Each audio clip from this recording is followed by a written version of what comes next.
Assalamualaikum warahmatullahi wabarakatuh. Perkenalkan, nama saya Lutfianto, mahasiswa UIN Madura, Prodi Ilmu Al-Quran dan Tafsir. Saat ini sedang melaksanakan tugas praktek mengajar di lingkungan kampus UNIA, Universitas Al-Amin Perenduan, dalam rangka memenuhi tugas mata kuliah pembelajaran tafsir berbasis teknologi yang diampu oleh Dr. Nurul Zainab, MPDI. Demikian, sekian, terima kasih. Wassalamualaikum warahmatullahi wabarakatuh.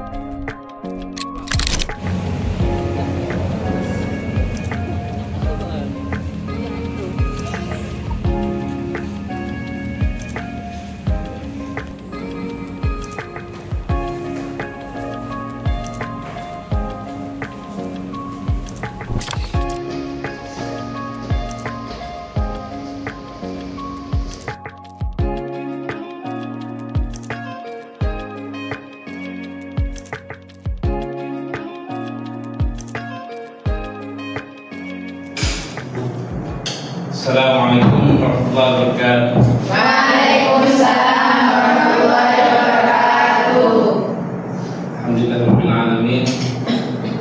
Wassalatu wassalamu ala asyrofil anbiya'i wal mursalin sayyidina wa maulana Muhammadin al-amin sayyidil awwalin wal akhirin wa ala alihi washabbihi ajma'in. Sabah al-khair.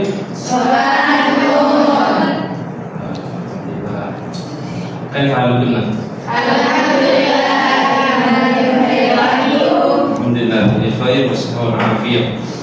Semoga di pagi hari ini kita senantiasa selalu dalam keadaan sehat, selalu dalam keadaan penuh semangat, khususnya dalam menjalani kegiatan perkuliahan hari ini. Baik, sebelum kita mengawali perkuliahan hari ini, perlunya kita membaca doa agar kita senantiasa selalu diberikan manfaat maupun diberikan keberkahan dalam kegiatan yang akan kita laksanakan pagi ini. Nabda biqa'ana biqurati al-basmalah. Bismillahirrahmanirrahim. Baik, di sini saya menggantikan Ustaz Fauzi Fathur Razi, di mana beliau sebagai dosen yang memang mengampu mata kuliah ini, dan saya berdirinya saya di sini tidak lain yaitu untuk melanjutkan materi yang akan kita ajarkan pada hari ini. Jadi sebetulnya ini merupakan tugas akhir dari kampus yang saat ini saya pegang, yaitu tugas materi pembelajaran berbasis teknologi. Baik, untuk memudahkan pembelajaran hari ini, saya coba memakai slide PowerPoint agar pembelajaran kita hari ini lebih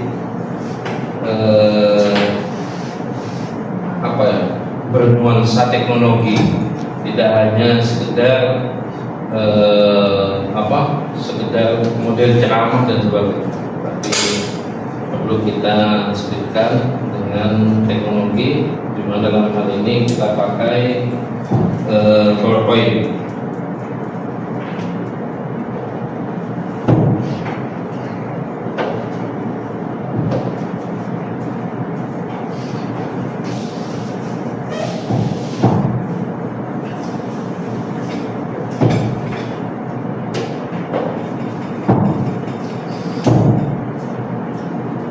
Oh ya, kemudian saya sebelum belajar ke materi, saya coba ingin tahu ataupun ingin membacakan absen agar bisa tahu kehadiran kalian 100% atau kurang dari itu.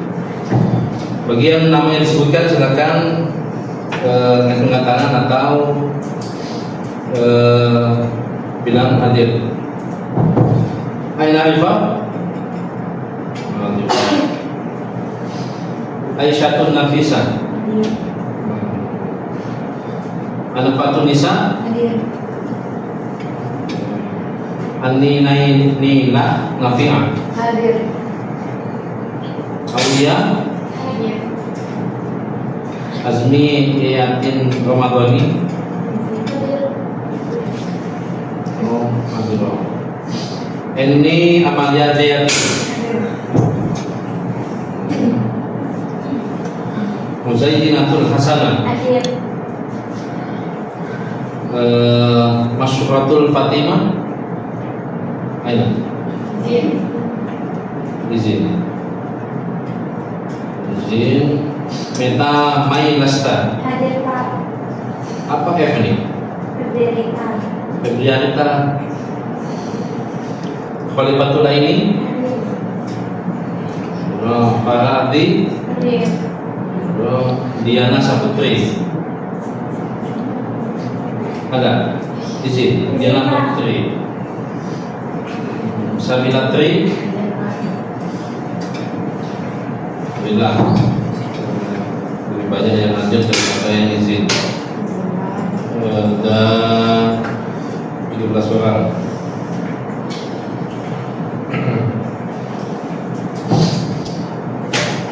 Jadi yang minggu lalu kita sudah mempelajari tentang corak tafsir fikih, di mana corak tafsir fikih banyak memuat tentang hukum-hukum di dalamnya, berkenaan dengan bagaimana Al-Quran menjelaskan terkait dengan kandungan hukum dalam ayat-ayat tersebut. Nah, sekarang kita akan beranjak pada corak berikutnya.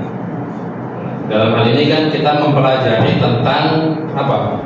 Tentang madzhab tafsir, itu aliran-aliran dalam tafsir, yang mana sebelumnya tentang fikih. Maka sekarang kita akan mempelajari tentang corak bil ma'thur atau tafsir bil ma'thur, di mana tafsir bil ma'thur itu berdasarkan riwayat-riwayat yang dikutip ataupun diambil dari perkataan Rasulullah ataupun disandarkan juga kepada sahabat, disandarkan juga kepada tabi'in. Namun yang tabi'in ini mesti ada pertentangan di kalangan ulama, apakah penafsiran dengan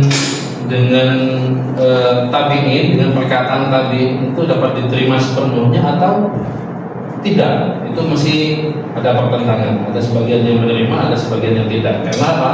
Karena bisa jadi apa yang sampai kepada tabi'in itu tidak utuh. Jadi misalkan saya dengan siapa namanya Farah, dari Farah ke yang lain pastinya kadang tidak utuh. Ucapan, perkataan itu sampainya tidak akan utuh.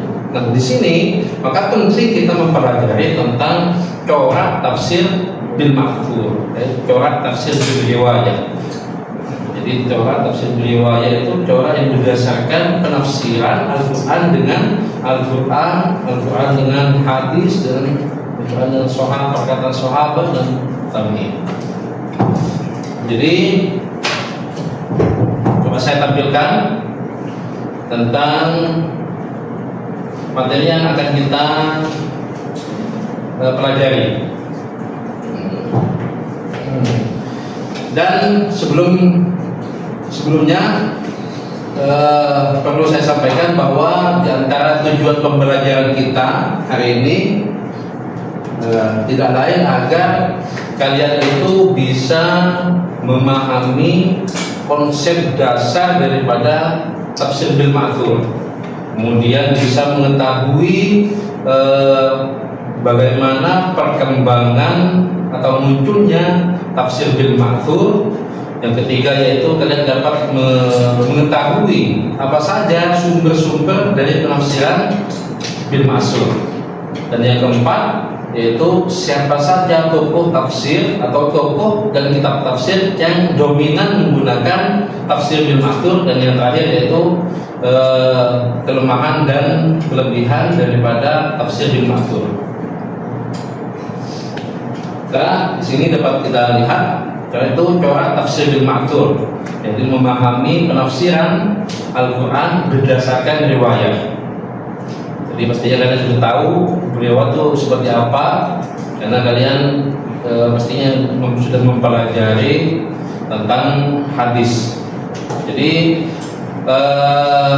pembelajaran kita hari ini yaitu corak tafsir bil ma'thur, di mana corak ini merupakan sebuah metode penafsiran yang bersandar atau disandarkan pada riwayat.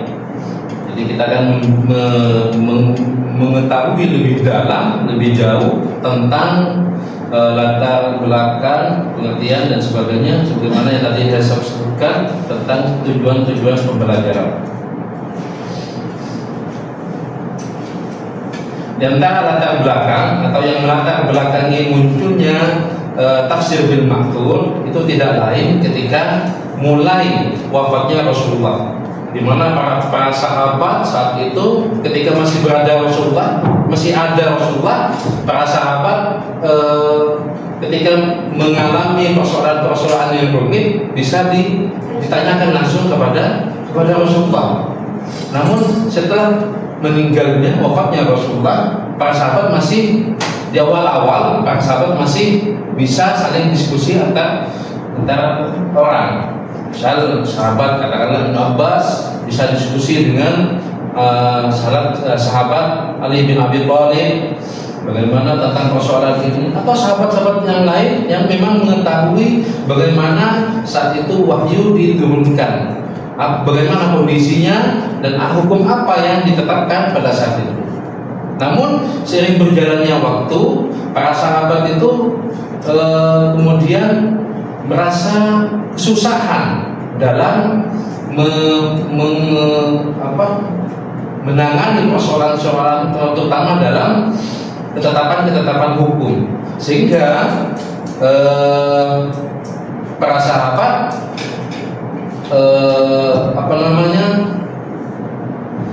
sepakat agar Al-Quran itu ditulis ataupun dijadikan mushaf yang kita kenal sekarang, yaitu mushaf Utsmani. Yang memang dulunya memang ayat Al-Quran ditulis diantaranya dengan menggunakan pelepah kurma.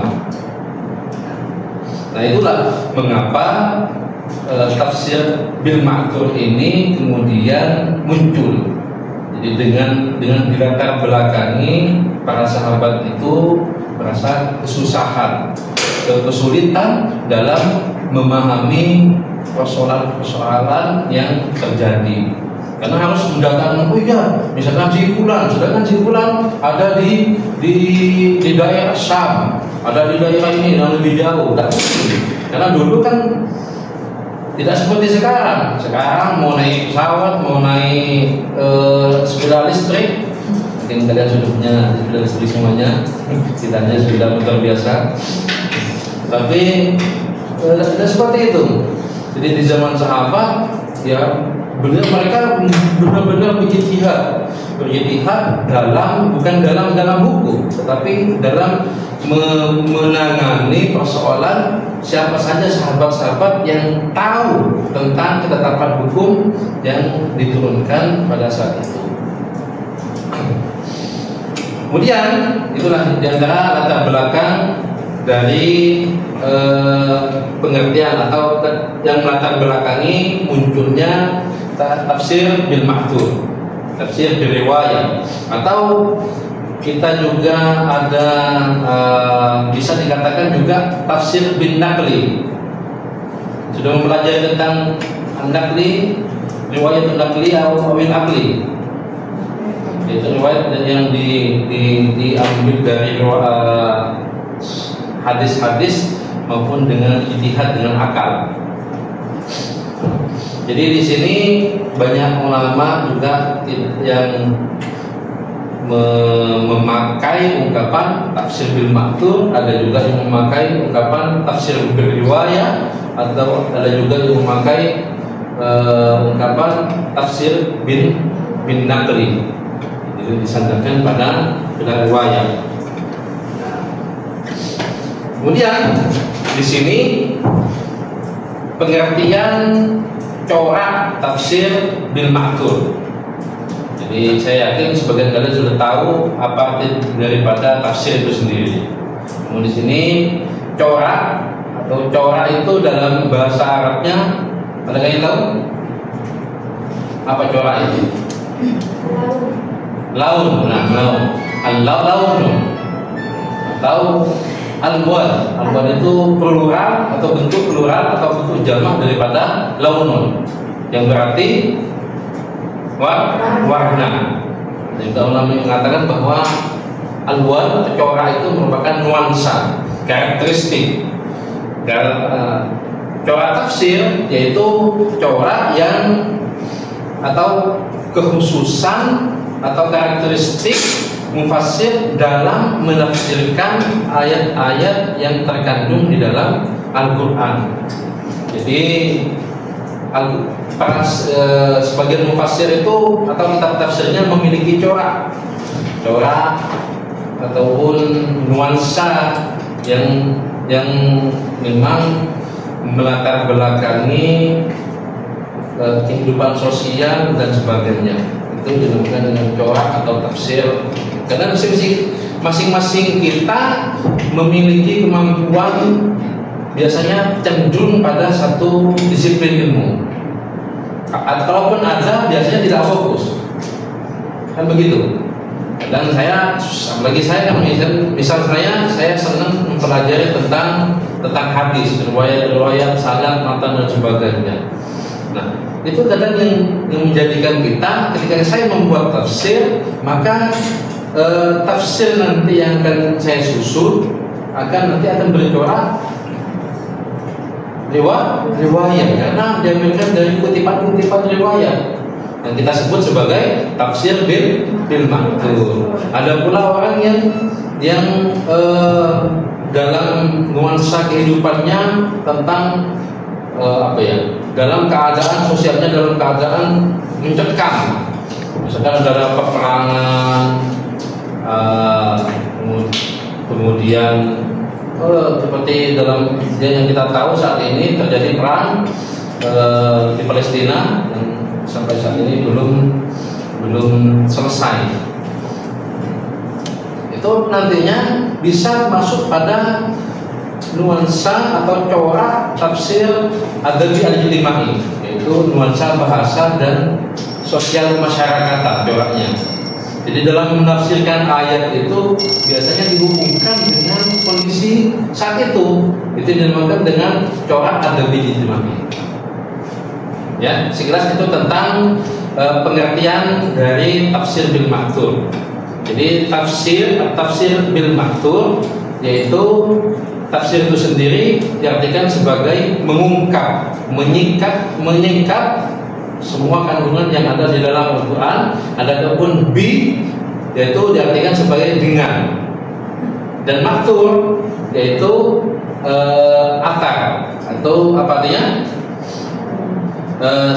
Suatu isi kandungan Al-Quran dengan penjelasan yang dinukilkan oleh khalaf dari salaf. Jadi kita tahu bahwa generasi salaf itu mulai dari sahabat, tabi'in, dan mengatakan sampai tabi'in itu dinamakan dengan generasi salaf. Adapun generasi berikutnya dinamakan dengan generasi khalaf. Ya, generasi khalaf.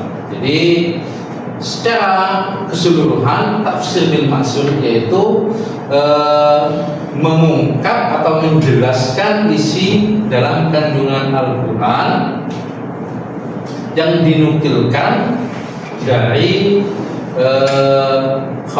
yang dinukil oleh khalaf dari generasi salaf atau riwayat. Jadi riwayat ini dan itu dinamakan dengan riwayat. Jadi sedangkan menurut terminologi atau secara istilah ada beberapa ulama yang mendefinisikan dari pengertian tafsir bil ma'thur, di mana di sini dijelaskan oleh Az-Zarqani. Ini jelas ya. Az-Zarqani menjelaskan bahwa dalam Quran Ad-Dhahabi tafsir bil ma'thur yaitu serangkaian keterangan dari Al-Quran, Sunnah atau perkataan sahabat dan tabi'in sebagai penjelas terhadap maksud dari Allah dalam firman-Nya. Itu tentang secara definisi. Jadi intinya tafsir ini didasarkan pada sumber riwayat atau sumber periwayatan tanpa adanya ijtihad daripada para sahabat ataupun para tabi'in dan sebagainya. Tapi memang namun di sini pendapat yang saya sampaikan tadi, pendapat tabi'in itu mesti dipertimbangkan karena diasumsikan mereka memahami konteks turunnya Al-Quran melalui pertemuan dengan para sahabat. Jadi bisa jadi memang sahih apa yang diperkatakan dari para tabi'in, bisa juga sebaliknya, tergantung dari kemampuan daripada tabi'in itu sendiri. Itu sejelas tentang pengertian daripada corak tafsir bil ma'thur. Supaya di sini paham semuanya? Ya, baik. Kalau kita paham, kita lanjutkan pada sejarah perkembangan tafsir bil ma'thur. Ya, sejarah perkembangan tafsir bil ma'thur itu dibagi menjadi dua. Menurut di sini menurut Imam Husain Ad-Dhahabi itu dibagi menjadi dua periodisasi. Yang pertama yaitu periode periwayatan, dan yang kedua yaitu periode kodifikasi. Jadi di sini pada periode periwayatan itu terbagi dalam 4 tahap, yaitu di masa Rasulullah, ketika masih ada Rasulullah itu sendiri, kemudian di masa sahabat ketika Rasulullah sudah wafat diganti oleh para sahabat, dan periode selanjutnya yaitu tabi'in, dan yang terakhir yaitu sesudah tabi'in. Ini kita tahu bahwa tabi'ut tabi'in masing-masing dengan corak khasnya. Itu pada periode yang pertama, periode yang pertama. Adapun periode yang kedua yaitu kodifikasi. Tafsir bil ma'thur itu sudah mulai dijadikan buku, dijadikan ditulis dengan rapi, ya. Tafsir bil ma'thur itu sudah mulai ditulis dengan rapi berupa lembaran-lembaran ataupun berupa kitab. Nah, di sini fase kodifikasi tafsir bil ma'thur pada periode ini yaitu tafsir yang diriwayatkan dari Rasulullah, sahabat, mulai ditulis dan dibukukan dimulai sekitar tahun 100 hingga tahun 200 Hijriah. Ada pula yang mengatakan dimulainya kodifikasi tafsir ini di kisar tahun 150 Hijriah. Nah, dalam perkembangan ini juga ada beberapa tahapan. Di sini terdapat 5 tahap. Bagaimana tafsir bil ma'thur itu penafsiran dibukukan, tafsir itu yang dibukukan itu dibagi menjadi 5 tahap. Adapun pada tahap pertama yaitu tafsir mulai ditulis dalam kitab-kitab hadis. Jadi mana dulu antara penulisan tafsir dengan penulisan hadis? Enggak, maksudnya yang pengkodifikasiannya. Hadis. Karena para sahabat ataupun para tabi'in itu lebih mengutamakan menulis. Kalau sudah mushaf itu jelas, itu mestinya yang kalau Al-Quran sudah lebih dulu dibandingkan hadis ataupun tafsir. Al-Quran karena sumber utamanya. kan begitu. Sedangkan hadis itu lebih dulu daripada tafsir. Kenapa? Karena memuat riwayat-riwayat dari beberapa sahabat. Bagaimana Rasulullah menetapkan sebagian hukum dan menjelaskannya. Itu ditulis lebih dulu dibandingkan tafsir. Nah, ketika hadis sudah ditulis menjadi buku atau dikodifikasi, maka kemudian para tabi'in memulai menjadikan disiplin ilmu tafsir sebagai buku, ya. Karena sudah riwayat-riwayat kan sudah ada. Jadi bagaimana kita menafsirkan ayat-ayat. Jadi ayat ini ditafsirkan menurut riwayat ini, itu baru dijadikan dikodifikasikan menjadi buku setelah pembukaan hadis yang dipelopori oleh Umar bin Abdul Aziz, Sayyid Umar bin Abdul Aziz atau Khalifah Umar bin Abdul Aziz. Jadi tahap pertama yaitu tafsir mulai ditulis dalam kitab-kitab hadis berupa kumpulan riwayat-riwayat dari Nabi, sahabat, tabi'in seperti yang dilakukan oleh Imam Malik bin Anas. Jadi mungkin kalian sudah paham dan sudah tahu tentang siapa itu Imam Malik bin Anas atau Anas bin Malik yang memiliki kitab Al-Muwatta. Kemudian di tahap kedua, di sini pemisahan tafsir bil ma'thur dari kumpulan hadis. Jadi menjadikannya disiplin ilmu tersendiri yang dipelopori oleh Ali bin Abi Thalib. Nah, pada tahap yang kedua, ini setelah hadis-hadis yang terkumpul tadi, kemudian tafsir itu sendiri dijadikan disiplin ilmu dan dipelopori oleh Ali bin Abi Thalib. Jadi yang saya tahu, Ali bin Abi Thalib ini mengumpulkan riwayat-riwayat yang disampaikan atau dikutip oleh Abdullah bin Abbas. Ada yang tahu Abdullah bin Abbas? Jadi Abdullah bin Abbas merupakan sepupu Nabi. Jadi Abdullah bin Abbas itu merupakan sepupu Nabi. Dan beliaulah orang yang didoakan oleh Nabi dengan doa yang berbunyi apa? Allahumma faqihhu fid-din wa 'allimhu ta'wil. Jadi Nabi sampai mendoakan kepada Abdullah bin Abbas agar dia itu paham tentang agama walaupun tentang takwil.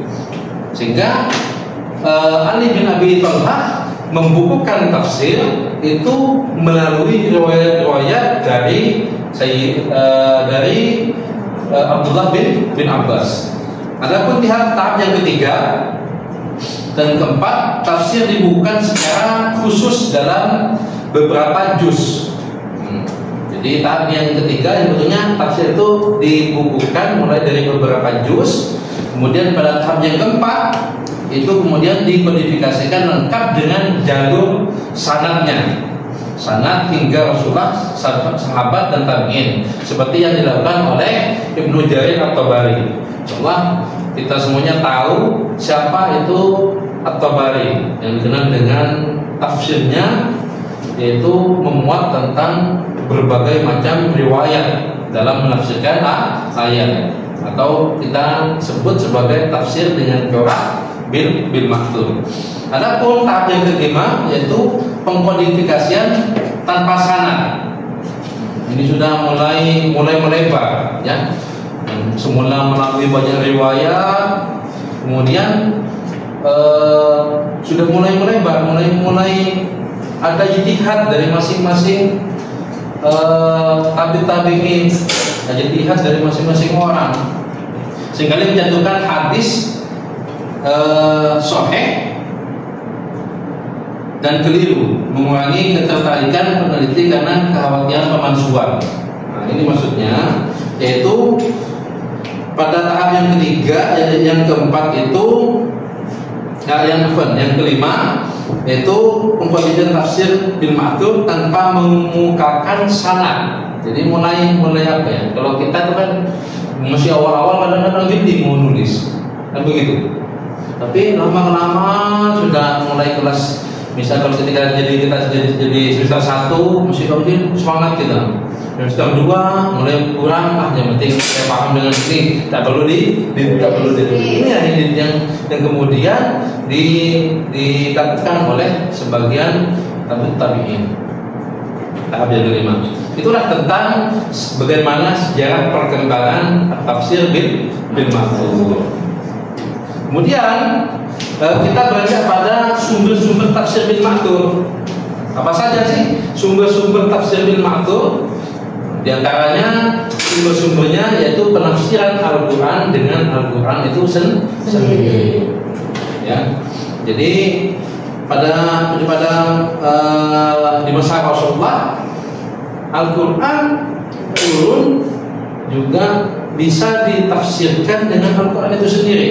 Seperti apa contohnya? Contohnya di sini saya mengambil satu contoh dalam Al-Quran surat Al-An'am. A'udzubillahi minasyaitonir rajim. Alladzina amanu wa lam yalbisu imanahum bidzulmin ulaika lahumul amnu wa hum muhtadun.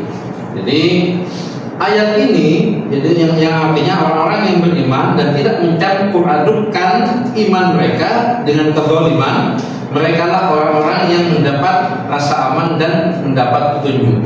Namun di sini para sahabat mulai kebingungan. Maksudnya apa? Kesulitan. Apa yang sebetulnya dimaksud dengan kedzaliman di sini?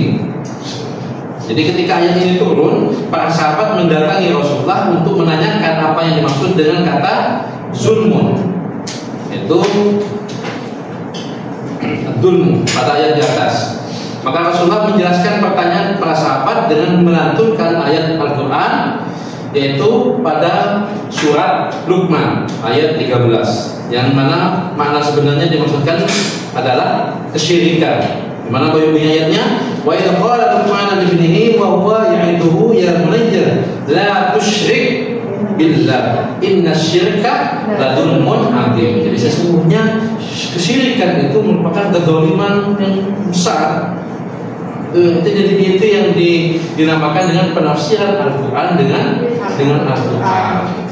Yang kedua yaitu tafsir Al-Quran dengan sunnah. Jadi juga Al-Quran itu di penafsirannya dilakukan jika penafsiran Al-Quran tersebut tidak ditemukan dalam Al-Quran itu sendiri. Jadi kalau sudah tidak kita temukan Al-Quran ayat ini, Anda ada penafsiran di ayat yang lain, ternyata tidak kita temukan, maka kita merujuk pada hadis yaitu pada sunnah. Jadi antara tafsir Al-Quran, penafsiran Al-Quran dengan sunnah Nabi atau hadis Nabi. Di sini juga saya mengambil contoh yaitu penafsiran yang tadi, yaitu surat Al-An'am, alladzina amanu wa lam yalbisu imanahum bidzulmin ulaika lahumul amnu wa hum muhtadun. Nah, di sini yang dimaksud dengan dzulmun di atas dijelaskan oleh Rasulullah melalui hadis yang diriwayatkan oleh Imam Al-Bukhari, yaitu dengan bunyi hadis an Abdullah radhiyallahu anhu qala lamma nazalat hadhihi al-ayah alladzina amanu wa lam yalbisu imanahum bidzulmin ila akhir ayat syaqqa dzalika ala ashabin nabi sallallahu alaihi wasallam wa qala ayyuna lam yadlim nafsah faqala Rasulullah sallallahu alaihi wasallam laisa kama tadunnun innama huwa kama qala Luqman li ibnihi ya bunayya la tusyrik billah. Jadi tidak jauh berbeda apa yang ditafsirkan Al-Quran dengan yang dikemukakan dalam sebuah hadis, bahwa kedzaliman itu merupakan kesyirikan itu sendiri. Jadi maksud dengan dolim di situ yaitu syirik, melakukan kesyirikan. Kemudian yang ketiga, sumber penafsiran yang ketiga yaitu tafsir Al-Quran dengan perkataan sahabat. Jadi kalau dalam ulumul hadis, riwayat-riwayat yang dilakukan oleh sahabat itu disebut dengan hadis apa? Disebut dengan hadis mauquf.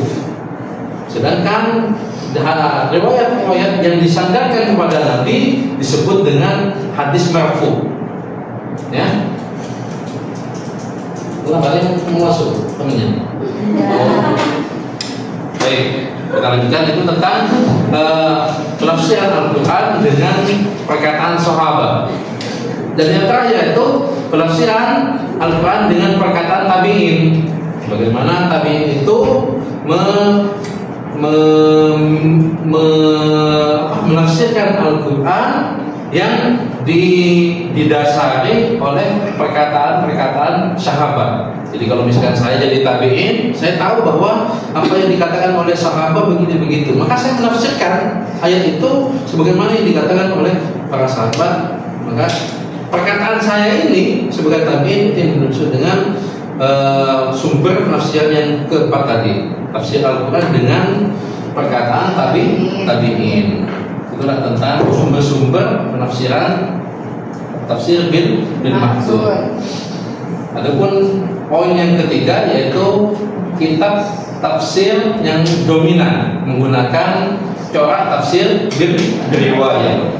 Di mana di sini sebagian mufassir sudah saya himpun, di antaranya yaitu tafsir Ibnu Abbas. Jadi bukan pas langsung Sayyidina Ibnu Abbas yang langsung membukukan tafsirnya, tidak, tetapi dihimpun oleh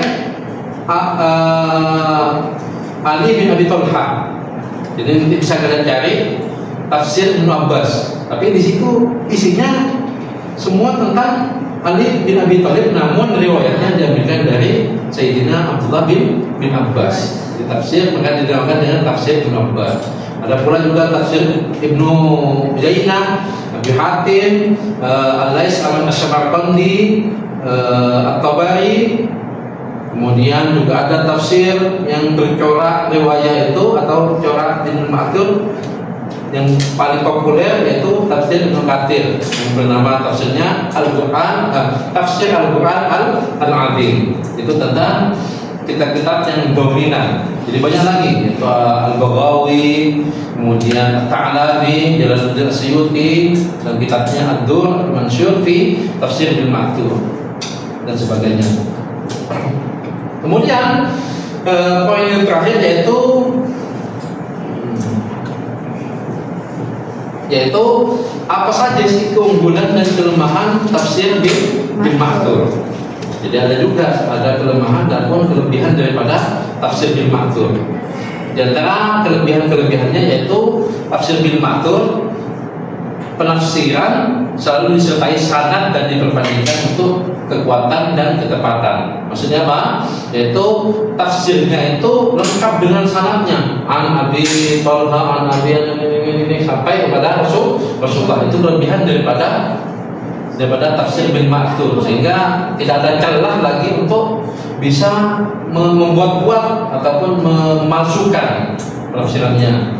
Kemudian yang kedua, terdapat kesimpulan hukum dan penjelasan i'rab untuk kejelasan makna. Jadi tafsir Ibnu Ma'thur itu ada menghimpun hukum dan penjelasan i'rab.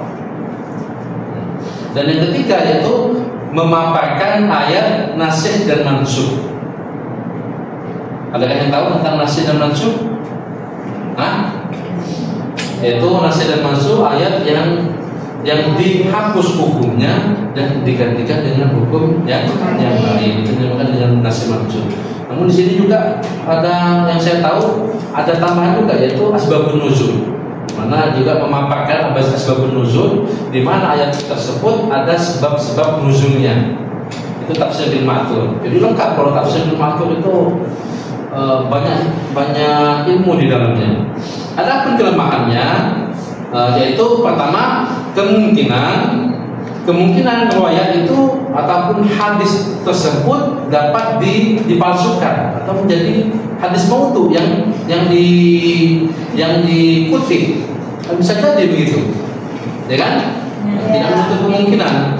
Adapun yang kedua yaitu bercampurnya tafsir dengan Israiliyat, ad-dakhil fi tafsir.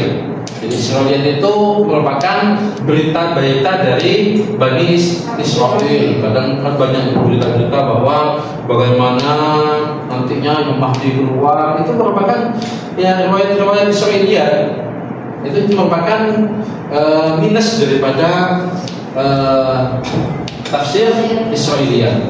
Adapun yang ketiga atau yang terakhir yaitu tidak adanya sanad pada beberapa riwayat sehingga dapat meragukan kesohihannya, terutama jika hanya mencantumkan matan tanpa jalur periwayatan.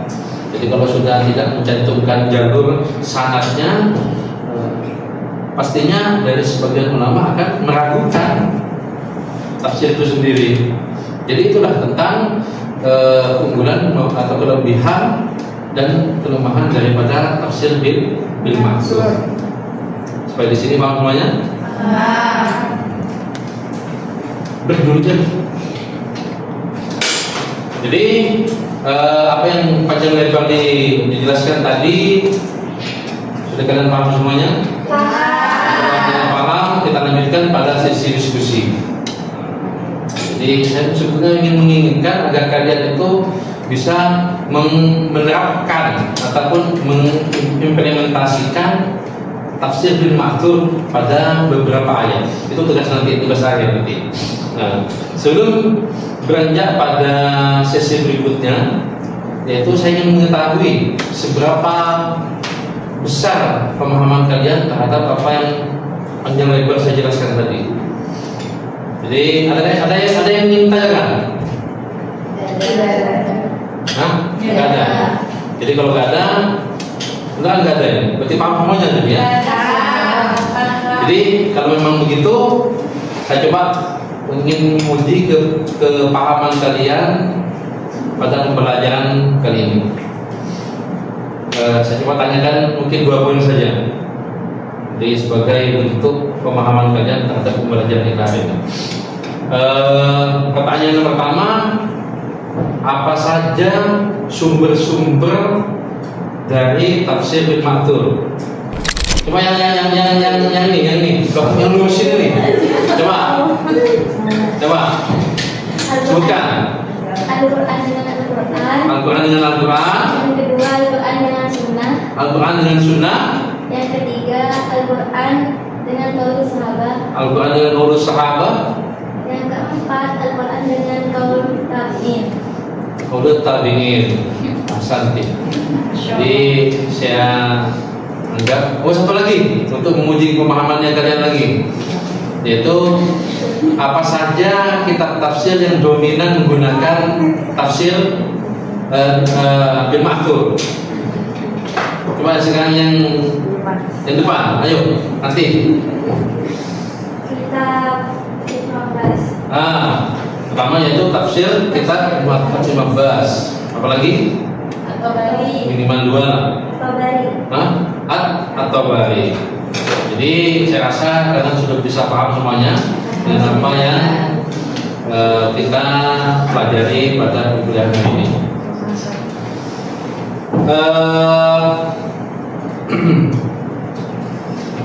Jadi saya ingin agar kalian membuat tugas, yaitu mencari satu ayat yang bisa ditafsirkan Al-Quran dengan Al-Quran, ataupun ditafsirkan Al-Quran dengan hadis atau sunnah, Al-Quran dengan qaulus sahabat.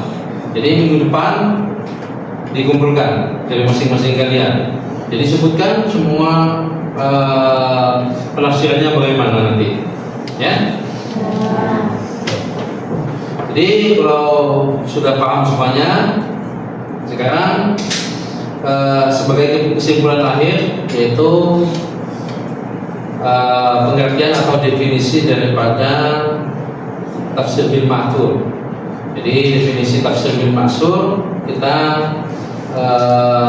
definisikan bahwa tafsir bil ma'thur merupakan penafsiran Al-Quran berdasarkan sumber riwayat dari Al-Quran itu sendiri, dari sunnah, riwayat sahabat dan tabi'in, secara ringkas memahami tentang apa pengertian daripada tafsir bil ma'thur.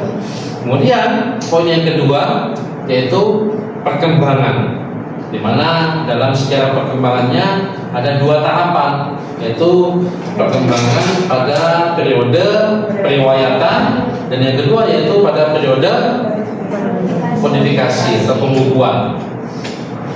Itu tentang sejarah munculnya atau perkembangan tafsir bil ma'thur. Adapun sumber yaitu terbagi menjadi 4, penafsiran Al-Quran dengan Al-Quran, Al-Quran dengan Sunnah, Al-Quran dengan qaulus sahabah, Al-Quran dengan qaulus tabi'in. Dan yang keempat yaitu karya-karya yang dominan menggunakan tafsir bil ma'thur. Di antara karya-karyanya yaitu karya Ibnu Abbas, Ibnu Tafsir Ibnu Katsir, Ibnu Jarir At-Tabari, Al-Baghawi, kemudian Al-Laits Al-Samarqandi, banyak itu.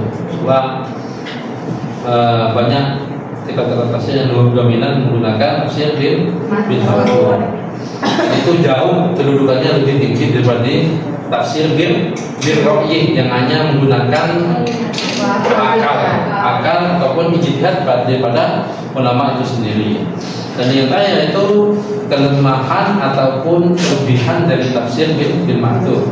Tadi kita sebutkan bahwa pertama kelebihannya yaitu karena ia menghimpun dengan sanad riwayatan, yang kedua menjelaskan tentang i'rabnya, yang ketiga tentang kelebihannya ketiga yaitu dihimpun nasikh dan mansukh ataupun asbabun nuzulnya.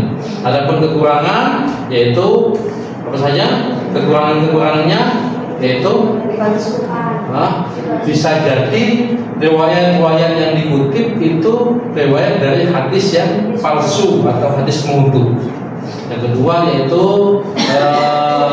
dikutipnya riwayat-riwayat Israiliyat dan yang diambilkan dari Bani Israil tentang kisah-kisah Nabi. Itu kadang itu merupakan nilai minus atau kekurangan daripada tafsir bil ma'thur. Dan yang terakhir yaitu tidak adanya sanad periwayatan sudah tidak ditemukan dalam, nantinya bisa jadi pada kelemahan pada tafsir bil ma'thur itu sendiri. Saya rasa saya cukupkan sampai di sini.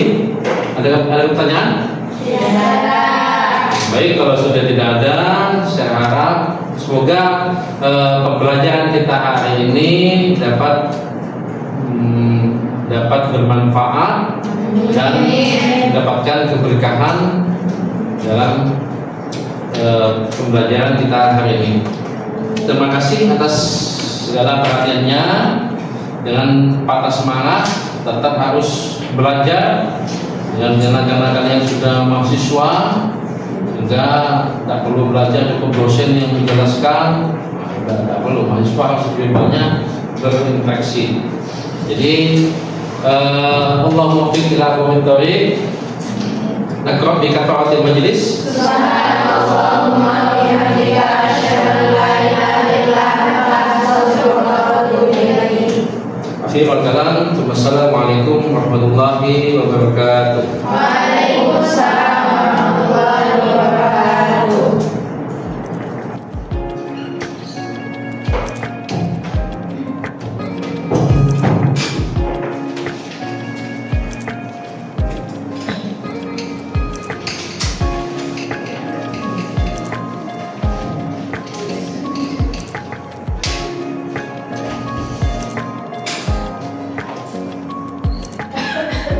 Assalamualaikum warahmatullahi wabarakatuh. Kami segenap mahasiswa pasca sarjana UIN Madura mengucapkan banyak terima kasih kepada segenap sivitas akademika Universitas Al-Amin Peranduan atas dukungan dan support terlaksananya praktik mengajar ini. Wassalamualaikum warahmatullahi wabarakatuh.